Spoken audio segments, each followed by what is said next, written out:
அம்மாக்கு அப்புறம் சின்னம்மா தான் செய்யும். நீ ஒழுங்கா ஒதுங்கிடு. அவங்க பதவி ஏற்கிறத வேடிக்கை பாரு. யார பார்த்து வேடிக்கை பார்க்க சொல்ற? எதுக்கு பார்க்கணும்? நானும் ஜாடர் அடிக்கணுமா? அந்த அவசியம் எனக்கு இல்ல. இந்த உலகத்தை விட்டு அவங்க போயிருந்தாலும் என்னைக்குமே எங்களோட நிரந்தர தலைவினா அது அவங்க மட்டும் தான். அம்மா இருந்த இடத்துல வேற யாரையும் வச்சு பார்க்க வேண்டிய அவசியம் எங்களுக்கு இல்ல.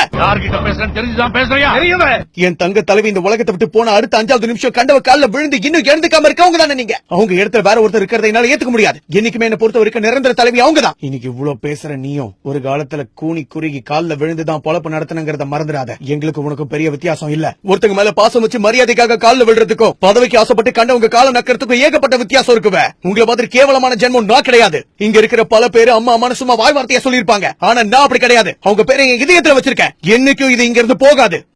இப்ப உங்ககிட்ட அதிகாரம் இருக்கிறதுனால உங்களுக்கு ரெட் லைட் போட்ட வண்டி. என்கிட்ட அதிகாரம் இல்ல, அதனால என்கிட்ட சாதா வண்டி. அவ்வளவுதான் உனக்கு எனக்கு வித்தியாசம்.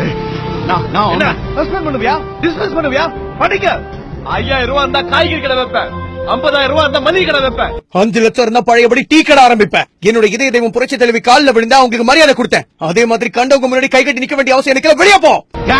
இப்ப கட்சி மொத்தமும் எங்களோட கண்ட்ரோல்ல இருக்கு. உன் கண்ட்ரோல்ல இந்த கட்சி வேணா இருக்கலாம், ஆனா இப்போதைக்கு என் பின்னாடி உண்மைங்கிற சக்தி இருக்கு. அதை வச்சு என்ன பண்ணணும் ஏது பண்ணணும் எனக்கு தெரியும். அதை தடுக்க நினைச்சா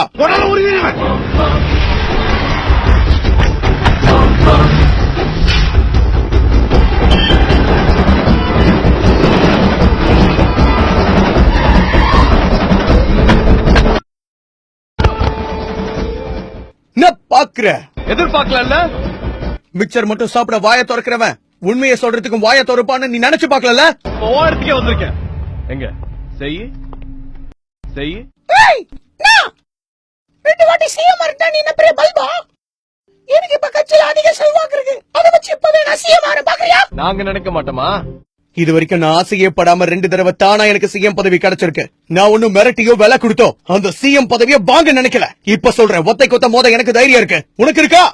மோதி பாக்கலாமா? இந்த உலகத்துல பிறக்கிற எல்லாருக்குமே வாழ்க்கையில உண்மையான நட்புங்கிறது இருக்கும். ஆனா அந்த உண்மையான நட்பை, அந்த புனிதமான உறவை யாரும் இப்படி உன்ன மாதிரி கேவலமா பயன்படுத்தி இருக்க மாட்டாங்க. இப்ப நீ கட்சியில சாதாரண ஒரு ஆளு. உன்னால என்ன பண்ண முடியும்? அதே நான் நினைச்சேன்னா 10 நிமிஷத்துல உன்னை பதவியில இருந்து தூக்க முடியும். தூக்குவேன். தூக்கு. அதாவே எனக்கும் வேணும். என்ன பதவியில இருந்து தூக்கிட்டீனா என்ன பார்த்து நீ பயந்துட்டேன்னு அர்த்தம். அப்படி பயந்துட்டேன்னா நான் ஜெயிச்சுட்டேன்னு அர்த்தம்.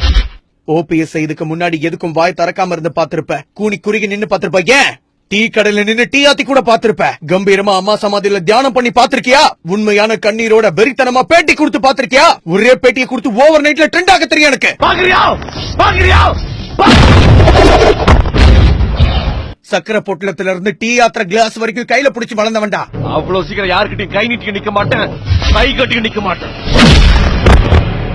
இது வரைக்கும் போய் சொல்லி பித்தலாட்டம் பண்ண அரசியல்வாதியை தானே நீங்க எல்லாரும் பாத்திருக்கீங்க. உண்மையை தைரியமா பேசுற அரசியல்வாதியை பார்த்தது இல்ல. அத பாத்தீங்க, நீங்க தாங்க மாட்டீங்கடா. கூடிய சீக்கிரமே முழு உண்மையை வெளியே சொன்னா என்ன நடக்கும்னு நீங்க எல்லாரும் பார்க்க போறீங்க.